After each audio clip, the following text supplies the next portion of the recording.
רבנו. שלום, שלום.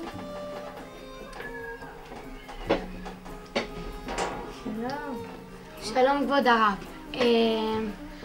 אנחנו מצאנו מפה, הרב שלנו הביא לנו אותה, והלכנו לחפש ביער וחיפשנו הרבה זמן, ובסוף שהגענו מצאנו תיבה ובא סידור, ואנחנו לא יודעים למי הוא שייך.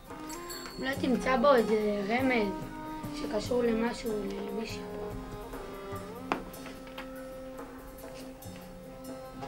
וואו, הריני אוהב כל אחד מישראל כנפשי ומאודי. כבוד הרב, מה אומר המשפט הזה? זה משפט שתיקן הארי הקדוש להגיד לפני התפילה. וואו, זאת אומרת שמצאנו את הסידור של הארי הקדוש? אתם לא יודעים, זה תגלית עצומה. מאז 500 שנה לא מצאו תגלית כזאת. זאת אומרת שזה שווה הרבה כסף. נכון? כסף? דבר כזה אין לו מחיר. זה סידור של הארי הקדוש. ילדים חמודים, אתם יכולים להשאיר לי את זה לאיזה יום-יומיים? סליחה, כבוד הרב. בואו נלך לספר את זה לרב. הוא בטח ישמח לראות את זה. תודה הרב שמואל. תודה רבה. הלו, תשיגו לי את הרב עובדיה בבקשה, דחוף. אני הבנתי את מה שהרב אמר לנו, שהגענו אליו, בקשר לפסוק, הריני אוהב כל אחד ואחד בישראל כנפשי ומאודי.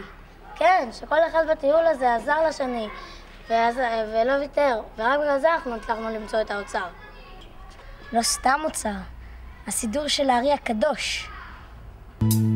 הקשיבו כל אחי, כל בית ישראל, ישנה מצווה כה יקרה, הורה לנו הקל, לאהוב ולכבד את השני, להתייחס לכל אדם כאילו הוא אני, להושיט יד לעזור מכל הלב, ולתמוך ביום צרה בזמן כאב, להבין כמוני כמוך, להגיד מה ששלי שלך ושלך שלך.